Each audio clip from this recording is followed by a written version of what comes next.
Olá, galerinha! Hoje é dia 23 de dezembro de 2020. Bom, Natal chegando e o canal aqui com o vídeo de hoje. São duas questões de história que nós vamos fazer aqui. Da prova do vestibular passado, vestibular 2020. E vamos fazer essas duas questões. Bom, espero que vocês gostem da escolha aí das questões. E vamos que vamos! Bom, gente, então, vamos lá. Vestibular 2020, prova do vestibular passado. Nós vamos fazer as questões 4 e 5. Bom, essa questão 4 aqui é uma questão que fala sobre memória ligada a nações, a países, a grupos, né? E como que essas memórias elas são às vezes roubadas desses lugares, né? É um debate muito comum que a gente tem na própria historiografia, né? Do pertencimento, da identidade desses artefatos, né? Civilizacionais ou locais, e por que eles estão em outros lugares. É um debate que já se faz há algum tempo, né? Então, por exemplo, como que você pode ter, né, mais obras referentes ao Antigo Egito no Museu do Louvre do que no próprio Museu do Cairo, né? Então, isso tem a ver com a história, né? Tem a ver com colonialismo, imperialismo, enfim, com um monte de coisa, tá? Então, vamos ver aqui essa questão 4. Embaixadores do reino de Daomé deram ao príncipe regente Dom João VI, em 1811, o trono do rei Adandozan, 1797 a 1818. A peça, provavelmente da passagem do século XVIII ao XIX, foi incorporada ao acervo do Museu Nacional em 1818 e se tornou uma de suas principais raridades. Segundo o diretor do museu, o paleontólogo Alexander Kellner, é uma das primeiras peças que chegou para o acervo, antes mesmo de um museu ser criado. Esse presente foi uma iniciativa para melhorar as relações diplomáticas entre o país, que hoje se chama Benin, e o Reino de Portugal e Brasil. Tá? Então, no contexto lá da vinda, da fuga, eu prefiro usar esse termo fuga, né, da família real portuguesa para o Brasil, ela recebe de presente esse artefato, aí, essa peça, né, que foi o trono ali do rei de Benin, que já não existe mais devido ao incêndio do Museu Nacional, né? E por isso que já estou mostrando aqui como que a UERJ gosta de contextualizar essas coisas. Então a gente tem aí uma questão que fala sobre memória do patrimônio, né? Identificação, se esse patrimônio pertence a tal civilização ou não. Então vamos lá. De Londres a Berlim, os museus da Europa estão repletos de centenas de milhares de itens da era colonial. Cada vez mais, as instituições estão enfrentando a questão embaraçosa de saber se os objetos deveriam estar lá, aquilo que eu acabei de falar. O governo de Benin, por exemplo, está exigindo a restituição de seus tesouros nacionais retirados da antiga colônia francesa Daomé e atualmente em exposição no Quai Branly, em Paris, né? Um desses tesouros é o trono do rei Guezo, que remonta ao início do século XIX. Tá? Então vamos lá. Ó, vamos ver aqui a questão. O que ele vai pedir aqui na questão? Então, ele pede o seguinte aqui na questão.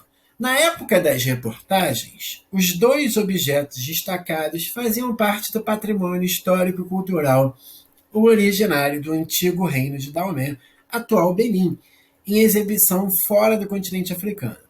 Com o incêndio do Museu Nacional em setembro de 2018, o trono de Adandozan foi destruído. De acordo com os textos, preste atenção aqui no comando. De acordo com os textos, estabeleça a diferença entre os processos de aquisição dos objetos pelos dois museus. Tá? Então, vê as diferenças. Isso é uma questão até de interpretação textual, tá, gente? A gente percebe ali no texto, no primeiro texto, lá em cima, que Dom João VI recebeu de presente, né, lá do reino africano, do reino de Daomé, o trono do monarca deles. Foi um presente. Já no segundo caso, no museu ali de Paris, tá, nós temos o quê? nós temos um objeto que foi incorporado ao patrimônio francês sobre a África, mas devido a um processo de colonização, ou neocolonização, ou imperialismo. Tá? Um foi um roubo, outro foi um presente, digamos assim. Vamos ver lá o padrão de resposta da UERJ? Padrão de resposta da UERJ, questão 4, vamos subir aqui, ó. Diferença. Enquanto o trono de Adão-Dozan foi uma doação do reino de Daomé a Dom João VI, o trono de Guizhou é fruto de saque imperialista promovido pela França. Tá? Então vamos lá. Aponte ainda, ó, aí vem uma outra questão dentro da própria questão. Aponte ainda o principal vínculo econômico entre Daomé e o Brasil no começo do século XIX, que explica a iniciativa dos embaixadores do reino africano em 1811. Bom, qual é o principal comércio que se tinha atlântico entre Brasil e África, né? Brasil e Daomé. É o comércio de escravos, o comércio de pessoas escravizadas, tá? Então, é o vínculo econômico, tráfico negreiro intercontinental. Beleza? Facinha a questão. Então, preste atenção, gente, que a UERJ gosta sempre de trazer questões que são atuais, né, que rememorem o incêndio do Museu Nacional em 2018, né, e as grandes perdas que esse incêndio trouxe para pesquisas antropológicas brasileiras, para as pesquisas brasileiras, né? Então vamos lá. A questão 5. Tenho, pois, mostrado pela razão e pela experiência que, apesar... preste atenção que a linguagem usada é a mesma linguagem lá do documento original. Que, apesar de serem os índios bravos, uma raça de homens inconsiderada, preguiçosa e, em grande parte, desagradecida e desumana para conosco, que reputam seus inimigos, são, contudo, capazes de civilização, logo que se adaptam meios próprios e que há constância e zelo verdadeiro na sua execução. Então, ele está chamando ali os índios de preguiçosos, de inumanos, de desagradecidos, mas que parte deles, né, pode ser civilizada. Se falava civilização, está até com S ali, mas respeitando o documento original da época. Nas atuais circunstâncias do Brasil e da política europeia, a civilização dos índios bravos é objeto de sumo interesse e importância para nós. Com as novas aldeias que se forem formando, a agricultura dos gêneros comestíveis e a criação dos gados devem aumentar e, pelo menos, equilibrar nas províncias a cultura e fabrico do açúcar. Então, tem ali o interesse, né, de fabricar, né, açúcar. Né? Esse ali é um documento, né, de José Bonifácio de Andrada e Silva, os Andradas, né, que são os responsáveis pela independência do Brasil, uma elite responsável pela independência do Brasil, de 1823, justamente um ano após a independência do Brasil. Tá? E esse debate aí sobre os índios, como que eles seriam civilizados, como que eles não seriam civilizados, quais eram os índios bons. Os índios bons são os índios catequizados, civilizados, que aprendem a ler e escrever, que são dominados pela igreja, alienados de sua religião, né, aculturados. Eu nem gosto muito dessa palavra, mas é a palavra aí certa nesse caso. E temos aqui, ó, artigo 231 da Constituição do Brasil, a última, né, a nossa Constituição atual de 1988. São reconhecidos aos índios sua organização social, costumes, línguas, crenças e tradições, e os direitos originários sobre as terras que tradicionalmente ocupa, competindo à União demarcá-las, proteger e fazer respeitar todos os seus bens. São terras tradicionalmente ocupadas pelos índios, as por eles habitadas em caráter permanente, as utilizadas para suas atividades produtivas, as imprescindíveis à preservação dos recursos ambientais necessários a seu bem-estar e as necessárias à sua reprodução física e cultural, segundo seus usos, costumes e tradições. Artigo 232. Os índios, suas comunidades e organizações são partes legítimas para ingressar em juízo em defesa de seus direitos e interesses, intervindo o Ministério Público em todos os atos do processo. Então, nesse documento da Carta de 1988, da nossa Constituição, os índios têm direitos ali à organização social, a costumes, às suas línguas e crenças e tradições e devem ser respeitadas. E se não forem respeitadas, o Ministério Público vai agir, né, para exigir as prerrogativas desse respeito. Beleza? Então, vamos lá. Questão aqui da UERJ. Os documentos transcritos apresentam visões distintas sobre os indígenas e seus direitos. Uma visão do século XIX, uma visão do século XX, né, da Carta Constitucional, e atual também do século XXI. Os apontamentos expostos por José Bonifácio à Assembleia Geral Constituinte do Império do Brasil em 1823 não foram incorporados ao texto da Constituição outorgada em 1824. Esses trechos são do José Bonifácio, tá? E não estão na Constituição. Tá? Já os artigos do capítulo 8º da Constituição Brasileira de 1988 até hoje vigoram.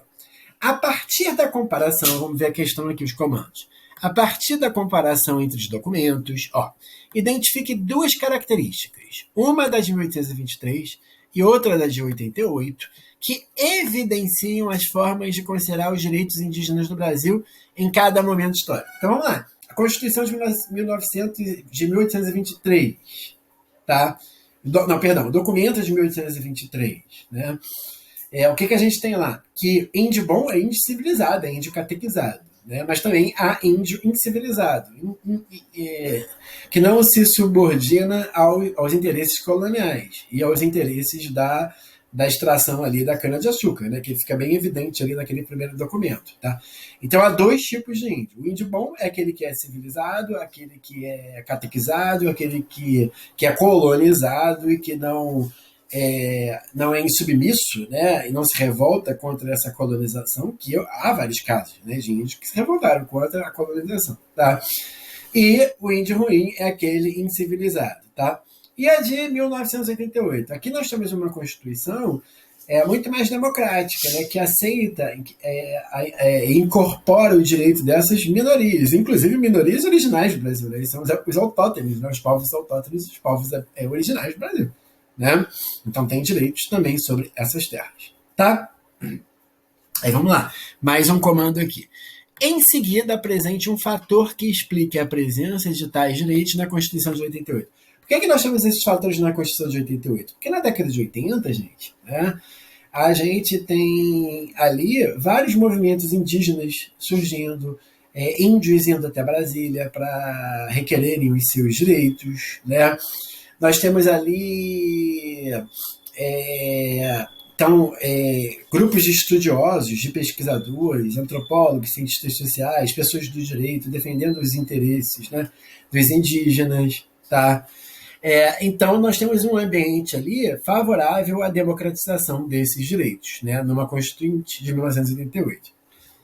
E, só para reforçar o que a gente está tratando aqui, né, a gente tem ali também, nos anos 80, a morte de Chico Mendes, né, o grande líder seringueiro, né, e que também defendia ali os direitos dos indígenas, e sua principal herdeira aí, política, né, a Marina Silva, né, que foi candidata à presidência algumas vezes. Né, a última vez que ela foi candidata foi na eleição de 2018. Né? Então, gente, vamos ver aqui o padrão de respostas da UERJ para essa questão de número 5. Uma das características, de 1823, perseguição aos índios bravos, tá vendo? Essa ideia de índios bravos. Índios bravos considerados como bárbaros. Aculturação, que eu falei para vocês, dos indígenas por meio da conversão religiosa. Subalternização das populações indígenas perante o poder do Estado, índios catequizados, entendidos como integrantes da civilização, podendo ser usados como mão de obra. Uma das características de 88, reconhecimento dos direitos indígenas, reconhecimento da cidadania dos índios, né? A Constituição de 1988, que é a chamada Constituição Cidadã. Defesa da demarcação das terras indígenas, combate ao preconceito contra os indígenas, valorização das identidades culturais indígenas. Um dos fatores, democratização da ordem política, ampliação dos direitos de cidadania, mobilização política das populações indígenas. Bom, por que eu trouxe aí para vocês que eu quis trazer essas duas questões específicas? É aquilo que eu sempre falo aqui para vocês, tá? Questões de ciências humanas e suas tecnologias, seja na prova de qualificação da UERJ, seja no Enem, né, e seja na prova específica de história da UERJ, tá? Você que vai encarar essa prova. Normalmente, eles trabalham dessa forma que essas duas questões fizeram. Né? Então, são duas questões que pegam um documento de época, duas do século XIX, tá? E dois documentos atuais, seja a Constituição de 1988, seja uma notícia de um jornal falando, né, do retorno aí, do pedido do retorno por parte do Benin das obras de arte do reino de Daomé, naquela região. Então eles pegam um documento histórico, uma fonte que a gente chama de primária, tá, que é uma fonte da época específica, pegam um documento atual, contextualizam e jogam numa questão. Esse é o padrão, né, que a UERJ adora fazer, que faz aí nos últimos 10 anos. Tá bom, gente? Grande abraço para vocês. Esse é o último vídeo da semana. Minto, mais tarde vai um videozinho, né, com indicação de 2 livros para a língua portuguesa, quem quiser estudar língua portuguesa para concurso. Tá? Mas esse é o último vídeo de história aqui da semana, antes do Natal. Tenham um excelente Natal. Fiquem em casa, busquem não aglomerar, né? Não aglomerar. A incidência do coronavírus ainda está muito grande, tá? Permaneçam com as famílias de vocês. Eu sei que é um ano difícil, mas vai passar. Vai passar e só vai ver, né? Infelizmente é uma realidade, né? Só vai ver que passou quem estiver vivo. Então é importante que estejamos vivos. Feliz Natal para todos. Professor André, e estarei aqui no canal nos próximos dias, próxima segunda, dia 28. Grande abraço.